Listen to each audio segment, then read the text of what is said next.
Dr. Robotnik was so shady in this film, it made my petty little heart smile.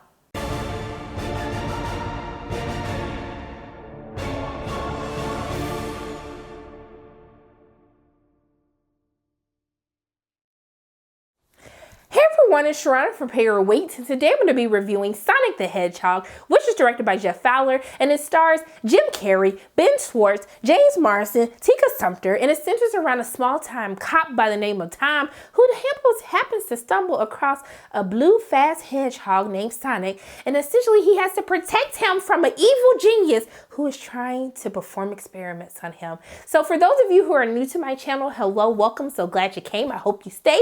I tell you what I liked about the film, what I didn't like about the film, and should you pay your way to see this film in theaters. So this is going to be a spoiler-free review. I promise I am not going to give anything away to you guys, but going into what I enjoyed about Sonic the Hedgehog, because you know, this film had a lot of controversy when it first started.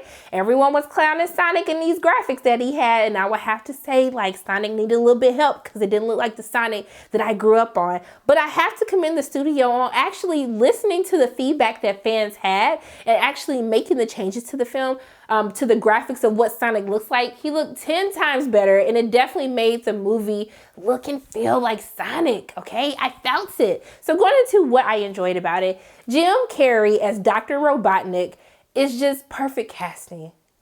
I love Jim Carrey in this film. To be honest, if Jim Carrey was not in this film, I probably would not have enjoyed the film as much as I did. His character is so shady, so petty. It's like the level of petty that I hope to aspire to be at, okay? He was so funny, and the shade that he was throwing, like, some of the shade totally went over the kids' heads, but all of the adults in the theater absolutely caught it, and I was just dying of laughter. I was just like, sir, why are you so shady? Like, why are you saying these things to people? But I would have to say that he truly commits to the character of Dr. Robotnik. I think for anyone who is fans of Jim Carrey, especially like 90s Jim Carrey, not to say that he lost it, he still got it, but he was giving me like peak 90s Jim Carrey. Just his mannerisms, I was just like, yes, this is what I needed. This is what I needed from a Dr. Robotnik. And so I think that a lot of people would definitely enjoy him. The kids enjoyed him, and then the adults enjoyed him even more because we actually caught half of the shady references that he was giving us the entire film. I think that Ben Schwartz does a very fantastic job of voicing Sonic. I just felt so connected to him. I was like, with the visual effects, I was just like, this looks like my Sonic. I want to be Sonic's friend. I said, Sonic, if you can't find no friends, I will be your friend. I felt for him. I felt like he was my child, and I was just hoping that he was going to be okay throughout the course of the film.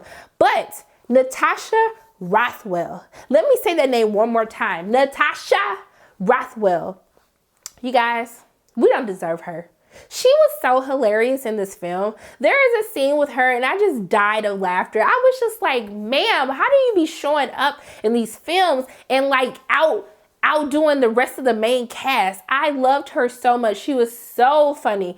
But also too, I love the nods to the game. That is what we're here for. We grew up on Sonic. We played the games. I sucked at the games, but I still played them. And there are some great nods to the video games. Not some that most people would think is going to happen, but there are moments when we get the classic Sonic, the Sonic that we played in the video game, what we grew up on. And I think in those moments, that's when the film really works. There were some things that happened. Everyone was just clapping. The kids looking at us like, why are these adults clapping? I'm like, honey, it was before your time, okay? You don't know what we clap. This grown folk stuff that we're clapping at right now.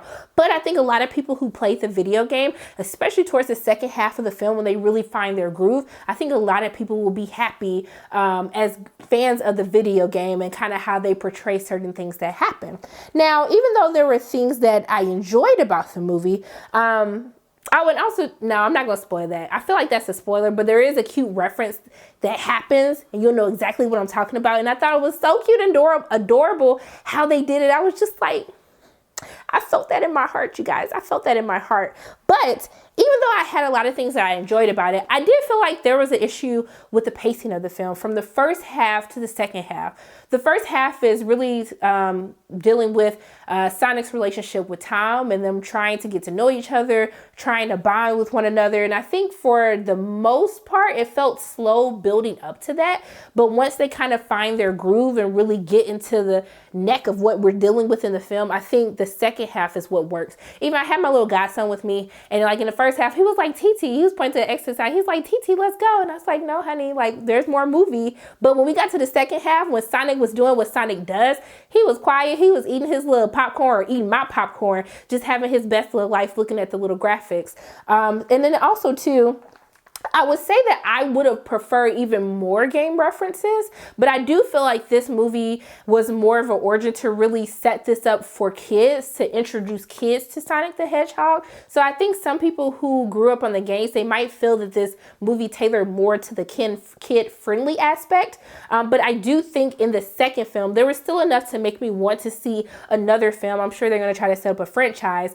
But I think that it would have more video game references. So even though I had issues with them not having enough, it still gave me enough confidence to make me feel as though that they're going to have more in the next installment if we get to that point. But we're going to claim it right now that we're going to get to that point. But what I would tell you guys to do with you and your coins for Sonic the Hedgehog, I would tell you to pay to go see this film in theaters.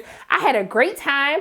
I laughed, okay? I laughed at all of the shade. I laughed at some funny moments of the film. I thought that Sonic looked great, had some great references to the video game. And I think that overall, both kids and adults will be very satisfied with this version of Sonic on the big screen. Also, too, I want to let you guys know that there's like two end credit. I think it's like a pre-credit and like a post-credit. So just make sure you stay tuned. You definitely don't want to miss those. Definitely some great nods. Not going to give anything away. But those are pretty much my quick thoughts on Sonic the Hedgehog. As always, my name is Sharana from Pay Your Weights. And if you like what you saw today, make sure you hit the like button, hit subscribe, share this video with your friends, and make sure you hit that notification bell. And I love you guys 3000.